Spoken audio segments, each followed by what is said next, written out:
Hello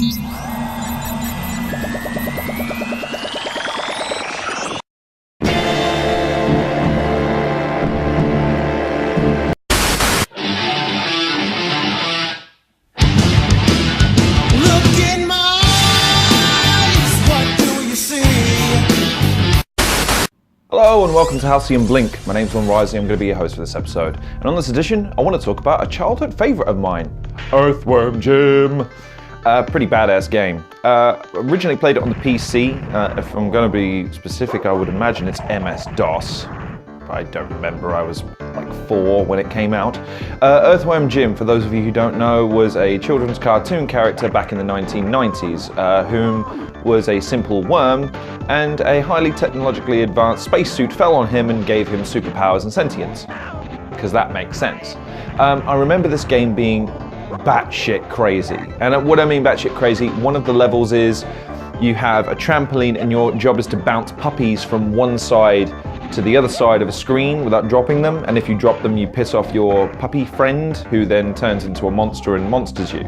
I remember this being particularly bad because you've got to bounce them from one side to the other into a sack, but occasionally you get things like power-up orbs and things like that, and life-ups and stuff, but then occasionally you get bombs, and you have to be careful about bouncing those and not dropping the puppies.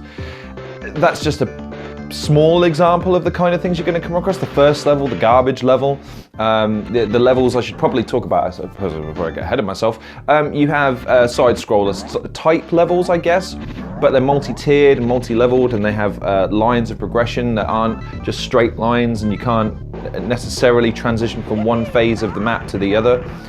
You have to follow preset paths, but you can jump between them to a certain degree. You can hang off ropes and chains and things like that by your head, effectively.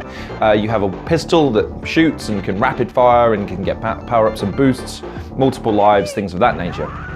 But you also have a myriad of different enemies that are designed in the context of the cartoon series, which are all freaky looking things, usually derivatives of some kind of animal, like there's a goldfish baddie, there's a crow baddie, there's a few others.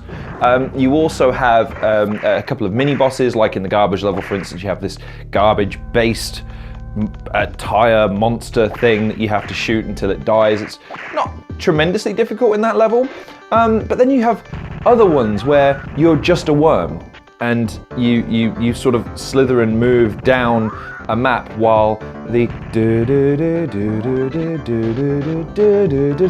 I don't know what the name of that song is, but I remember hearing it on an advert a few years later and thinking, hey, that's the song from the Earthworm Jim's game. And it isn't, it's actually a very famous piece of music, but however you get exposed as kids to something that's classical, hey, why not?